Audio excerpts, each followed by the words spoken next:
Good evening and welcome back to the Rivendell Minion Parent Parsha series, Parashat Vaera.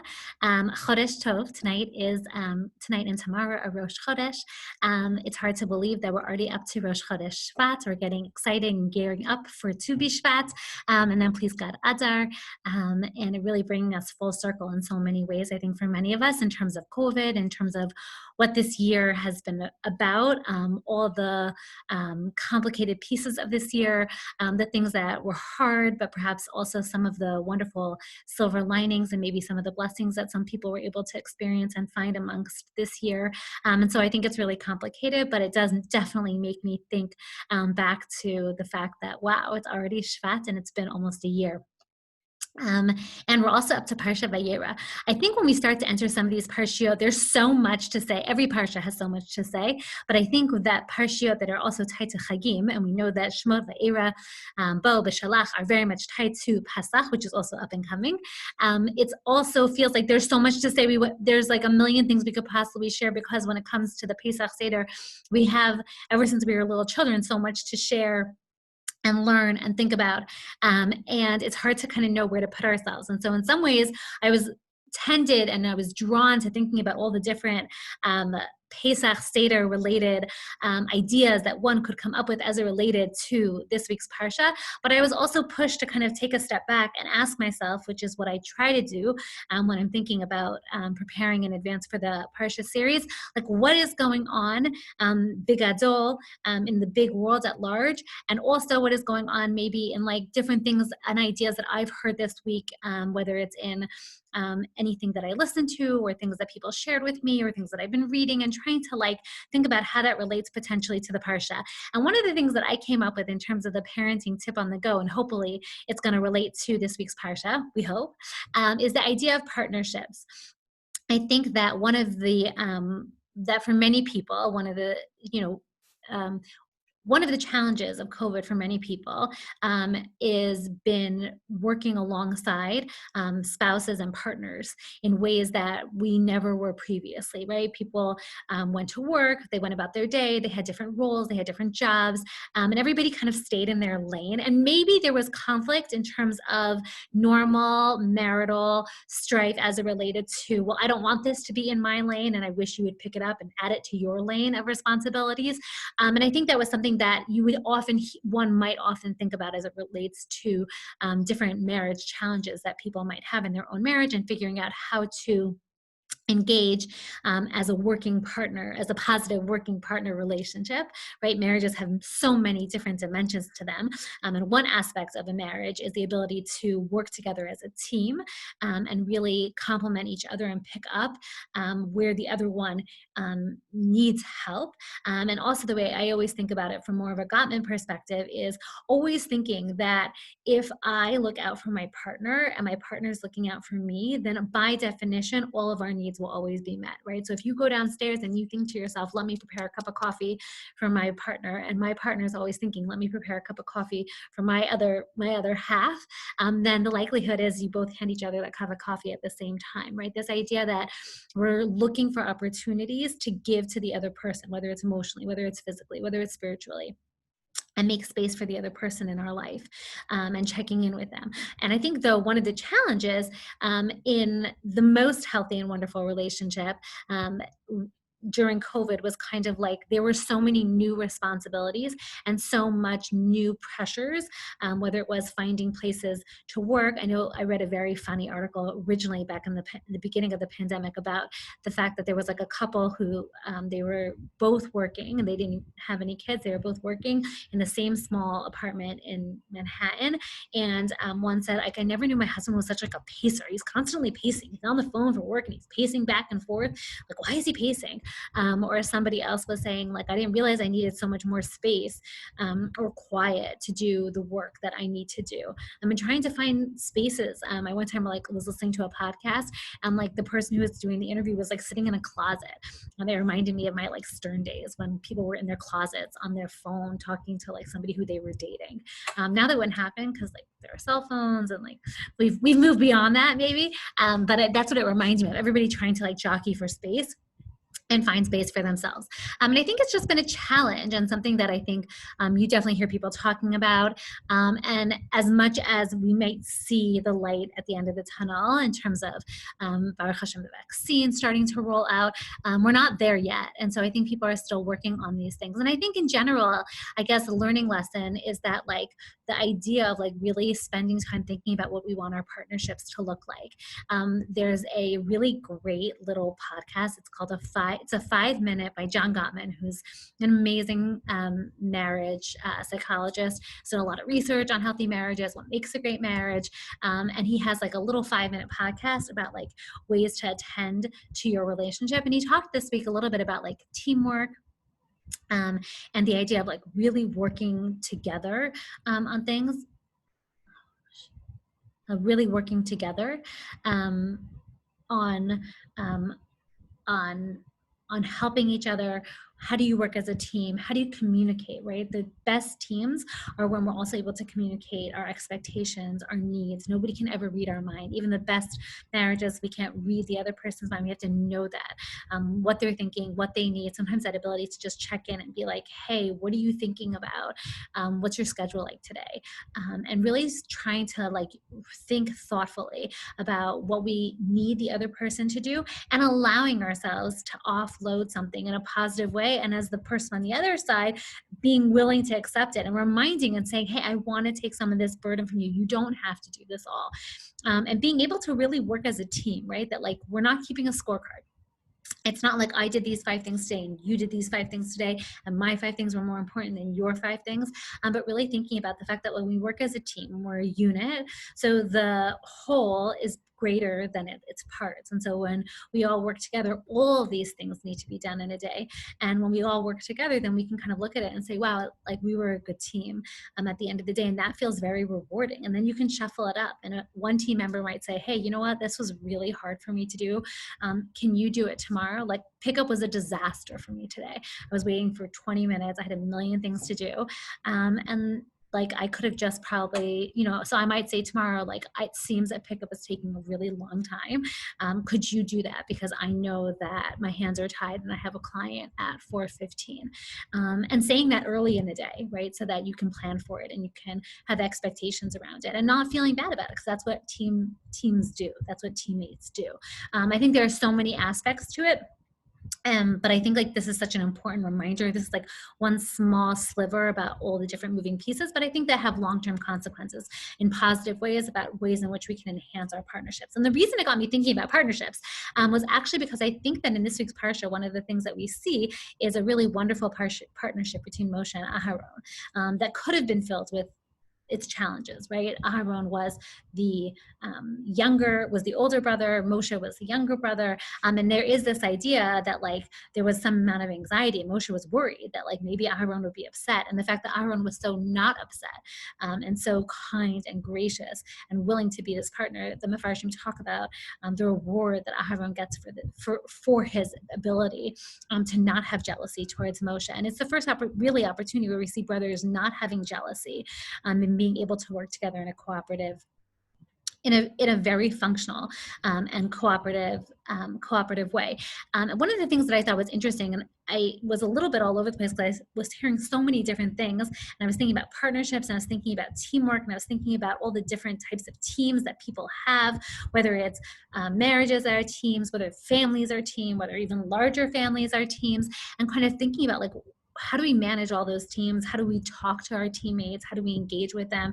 And thinking about the fact that one of the things that I think is fascinating, and I haven't fully developed this, but I guess I want to share it, is that in last week's Parsha, there are no names used, right? It's actually interesting. It's mostly descriptors. We ultimately come to Moshe's name, but mostly it's a lot of descriptions. Ish Mibeit Levi, but like they describe it, Yocheved and Amram with descriptors. They don't get to their names. It's only in this week's Parsha that we actually find out who all these individuals are, how they're all related, how they're all connected, who they marry. We're given a whole list of names. In fact, the list of names starts after we see this establishment, this real establishment of this partnership between Moshe and Aharon. that is in this week's Parsha. And it got me thinking. Last week, I heard a Dvar Torah, a beautiful Dvar Torah by Shani Tarragon about the Nialdot, and actually a very interesting interview with Gilad Kupietsky-Sachs, who's an embryologist. I highly recommend. It's on the Eden podcast. I highly recommend it. But I think one of the things she points out in the name of Nechama Leibowitz is the fact that the Torah goes out of its way not to mention any specific names, because we're all supposed to feel like no matter where we are in time and space, all these people could be us and we could be them, right? That it's like this universality of personalities that are able to be part of the story of Geula, the way that whether it's the female personalities in last week's Parsha or the male personalities in last week's Parsha, mostly female.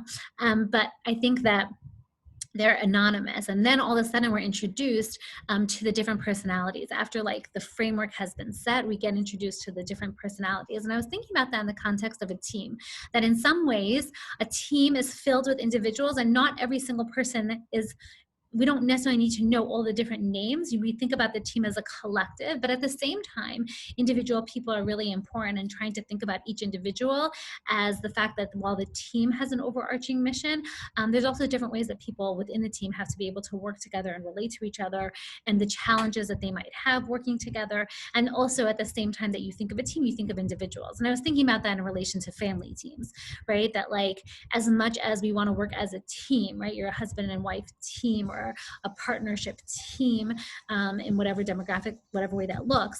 I think that there's something about this idea that while you're a team, you're also two individuals. You have two separate, different needs. You have two different ways that you communicate, and two different sets of expectations. And I think it's important to recognize that within the whole, there's also different pieces. And the same thing that we have with children, right? So they're a team, and sometimes we do things as a collective, and sometimes there's an expectation as a collective. And then sometimes we have to figure out, like, well, what do all those different team members need, and how do we communicate with them, and how do we learn with them? And then it got me thinking a little bit, just to bring it home in a little bit different direction, is that on one of the dafs in this week's Gemara, we're learning Pesachim, which is quite apt. And it had a couple of different points, and one, I thought two things that ultimately I couldn't really think about how they could connect. And maybe I thought of a connection.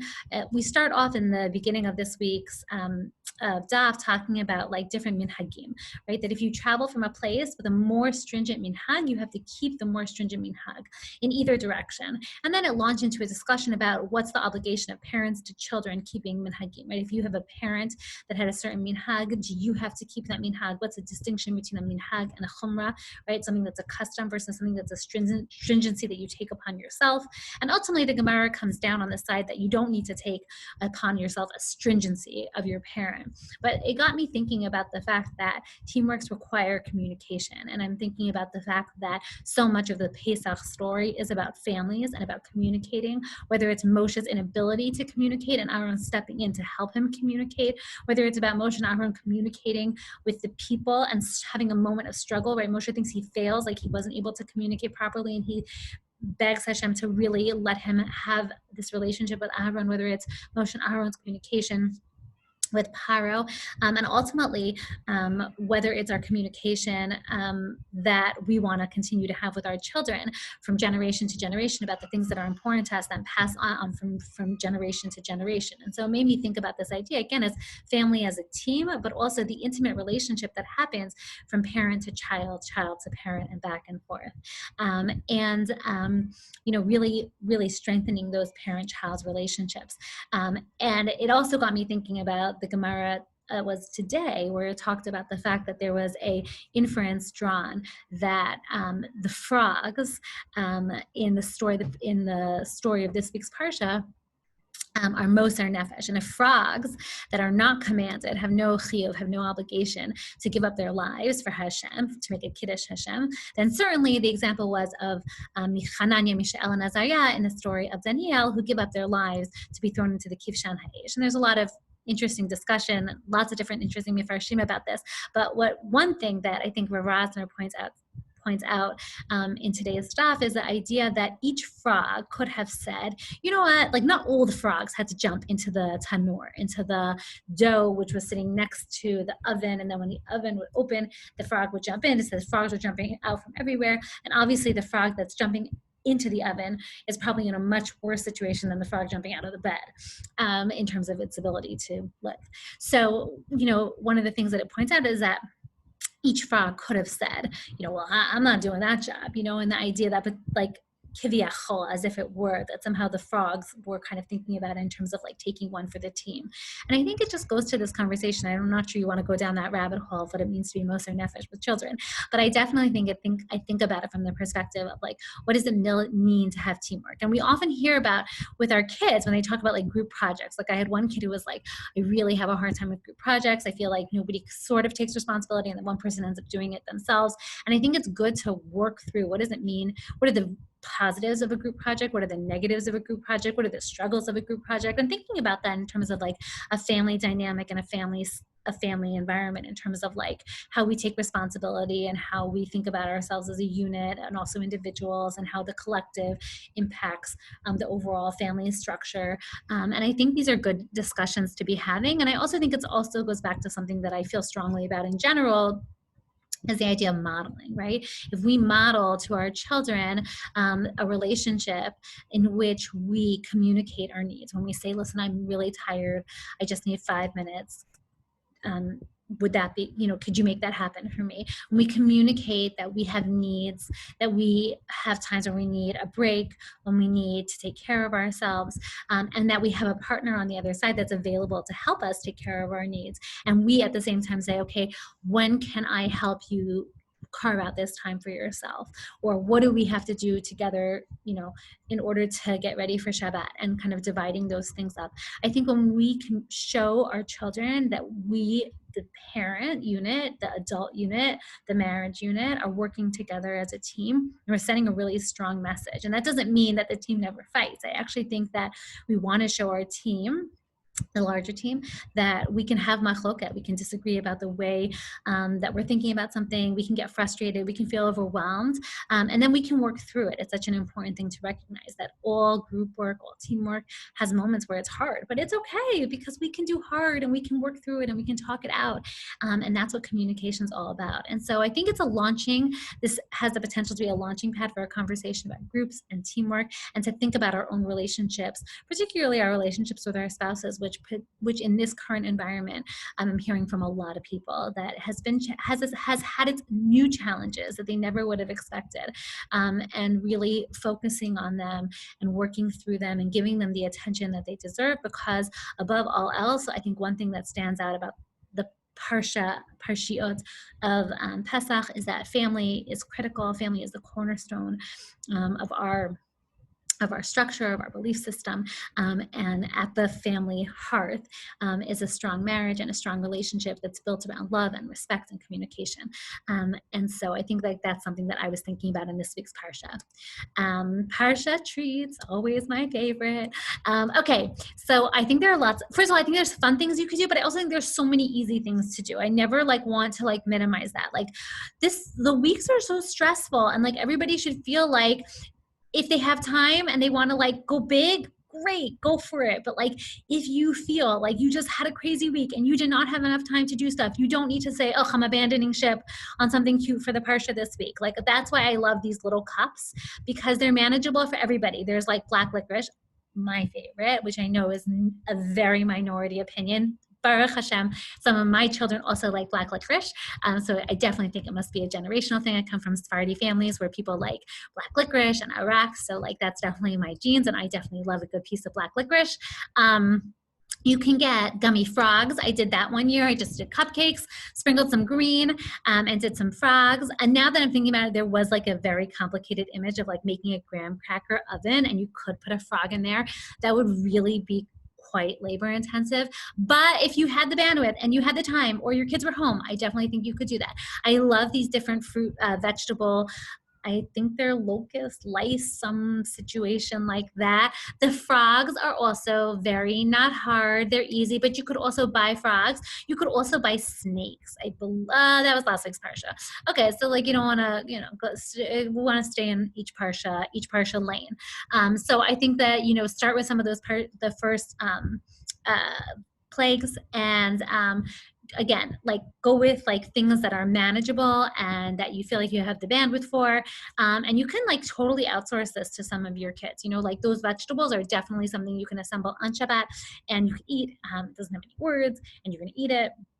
And it doesn't require anything muksav. I'm taking a quick peek at it. These little, I think this is locust. Like, you know, yeah, I think this locust on the bottom might be lice. But I think like it's, grasshoppers. It could be a grasshopper. Totally manageable. Just put like some green frosting on it, or even just put white frosting and put green sprinkles. Or you could also probably take like a fruit roll up that's green and wrap it around it, or get like green, you know, those like gummy things and put them on. So that is probably a few ideas. I highly recommend to outsource what you can outsource, make what you can make, and most of all, share. So Chodesh Tov, Shabbat Shalom, and look forward to hearing what everybody makes.